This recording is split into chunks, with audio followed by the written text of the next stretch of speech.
Now this right here kind of set my blood off. You got Sunny Hostin of The View. Stephen A. Smith came by to talk to her. And the rest of the lovely ladies. Okay. Now, recently, I think it was Joy Behar and Sunny Hostin and the rest, they were lamenting the fact that they couldn't get too many guests to come on the show, specifically those that are moderates and conservatives and Republicans.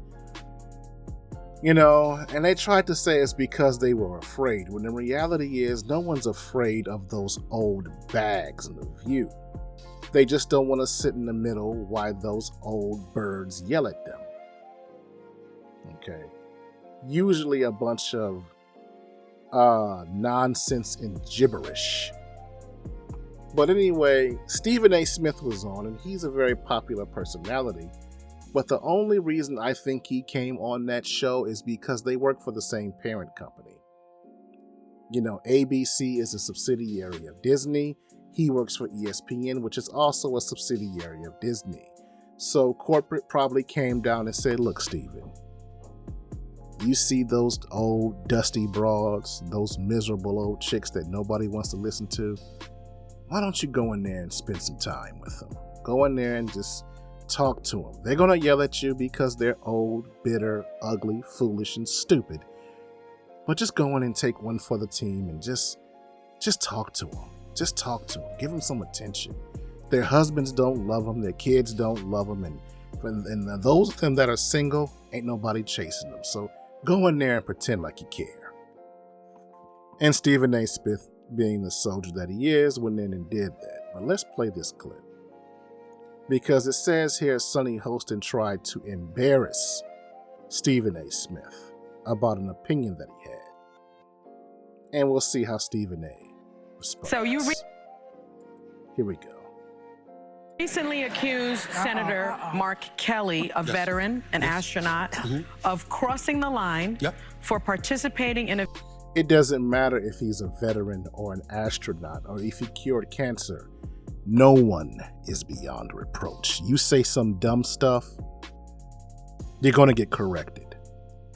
But here she is starting off, you know, trying to uphold him as if he can't be someone that can be corrected. You know, that's another thing. There's a lot of passive aggression from Sunny Hostin. Now, she's supposed to be the conservative woman on the panel, but she's just as liberal and, more importantly, stupid as the rest of the chicks. And she's big on passive aggression. Video reminding troops that they can refuse to follow illegal orders. Okay. Let's see some of what you said, my friend. Sure. You know better, Senator Kelly. You know better. How dare you do that? You could go to the House. You can draw up paperwork. You can try to start articles of impeachment if you think there's something illegal. I mean, damn, it ain't like y'all haven't done it before. You impeached the man twice. Where'd that get you? Got his behind back in the White House. Had you left him alone since 2020, maybe he wouldn't be back. You don't tell military men and women to ignore an order from the commander-in-chief. You don't do that.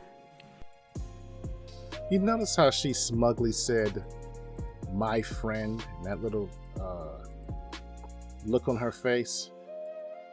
This lady, I'm telling you, there are some things I want to say about her that I can't say now because it'll get me in trouble. But I wish nothing but the worst for her. But getting back to it, Screaming A. Smith is going to respond to her pulling up that clip. Caffeine's a bitch, you know? Now, let me just remind you that Pete Hegseth said in 2016, I do think there have to be consequences for abject war crimes. If you're doing something that is just completely unlawful and ruthless, then there is a consequence for that. That's why the military said it won't follow unlawful orders from their commander-in-chief. Okay. Now, given the fact that the secretary himself said that, I'd love to give you... No, the secretary himself didn't say that. But anyway, this chick is continuing to lie. You the opportunity to perhaps change your position on what you said. I'm not changing. Oh, listen, this is why I can't stand her passive-aggressive ass. Again, listen to what she says. The fact that the secretary himself said that, I'd love to give you the opportunity to perhaps change your position on what you said. I'm not. I want to give you the opportunity to change your position. I didn't ask for it. That would have been my response. How about you give me the opportunity to not hear your voice speak?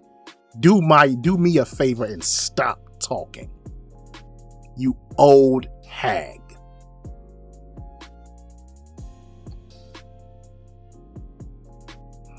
I'd love to give you the opportunity to perhaps change your position on what you said. I'm not changing a thing. Okay. I didn't stutter when I said it. You want to stay loud and wrong? Well, you could call it. There she is being, she argues with him as if that's her husband. Now, what his response was correct. I'm not changing a thing. And this is why people don't want to go on the show. It's not because they're afraid of them, because these broads grind on your nerves, and you have to have the strength of God not to put hands on all of them. They antagonize you, talk down to you, belittle you, lecture you, talk to you as if you're a little boy. And the audience there claps. They have no respect for anybody, specifically men. And it's 5 of them. And you sitting in the middle of that chaos.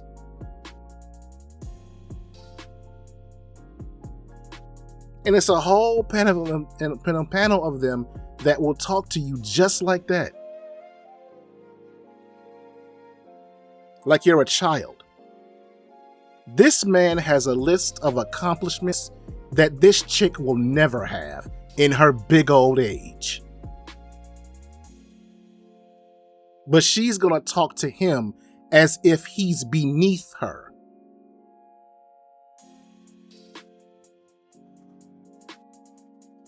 It's like being lectured by a toddler. I'd love to give you the opportunity to perhaps change your position on what you said. I'm not changing a thing. Okay. I didn't stutter when I said it. You want to stay loud and wrong? You want to stay loud and wrong. Women, you walk out here saying stupid stuff every day. If you can be a dumbass 24/7, I can have my opinion. That's what I would have said, but I would probably get booted and they all would have been clucking and going crazy. I don't care. Well, you could call it loud and wrong all you want to. You're entitled to your opinion. I'm entitled to mine. And that's, that was a classy way to handle it. You're entitled to your opinion. I'm entitled to mine. But I couldn't deal with that. I couldn't deal with these old stupid birds. You know what? I'm going to borrow a phrase from Asmongold. He said, thousands of years ago, women like this would have been outside picking potatoes, worshiping the sun. They never would have been taught anything, they probably would have died at age 30. But now because we live in an advanced technology, they have access to the internet, and they get to have their opinions and tell us what they think, when in reality, they would have been busting rocks and digging for potatoes.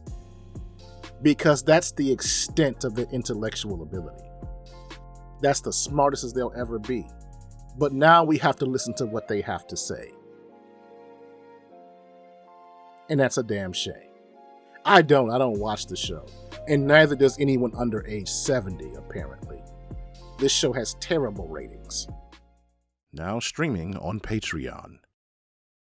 Layman's Journal Chapter 271. If you've been following my content for a while now, you'd know I'm fascinated with human nature, specifically in regards to gender, and how differences in gender determine our behavior. But aside from gender, I also study group dynamics, and how they can influence human nature, and how the people we associate with largely determine the decisions we make. Because humans, just like cattle, wolves, and schools of fish, are pack animals, meaning we prefer to live and function within groups. That's why we live in cities, have circles of friends, and seek out relationships with the intent of creating families. And it isn't learned behavior, it's instinctual. Studies have shown babies, shortly after they're born, require human touch. Researchers don't know why, but physical touch in the form of affection plays a critical role in infant development and survival, which is why doctors, as soon as a child is born, lie them on their mother's chest, and why fathers often take off their shirts when holding their children for the first time.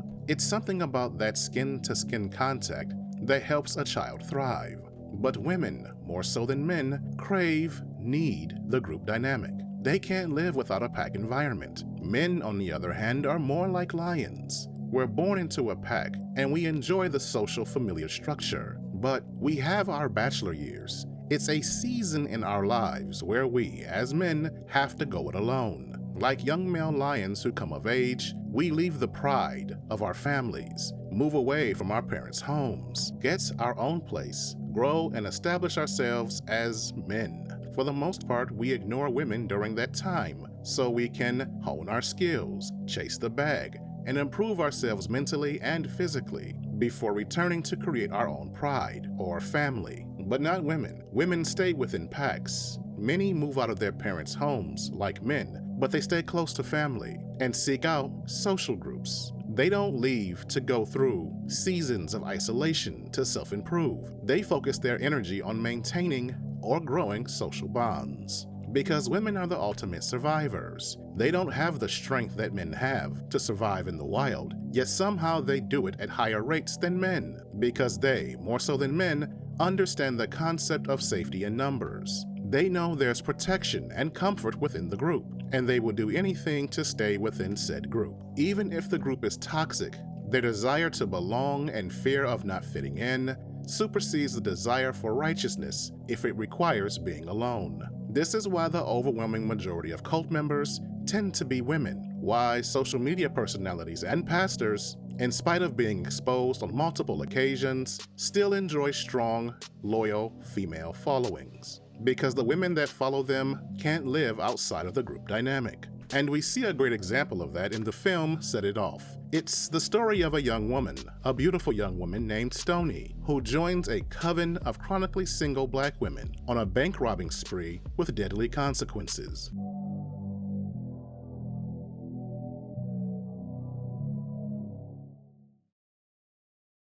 You've just seen a preview of my latest video, which you can watch now in its entirety, uncensored and without obstruction, exclusively on Patreon.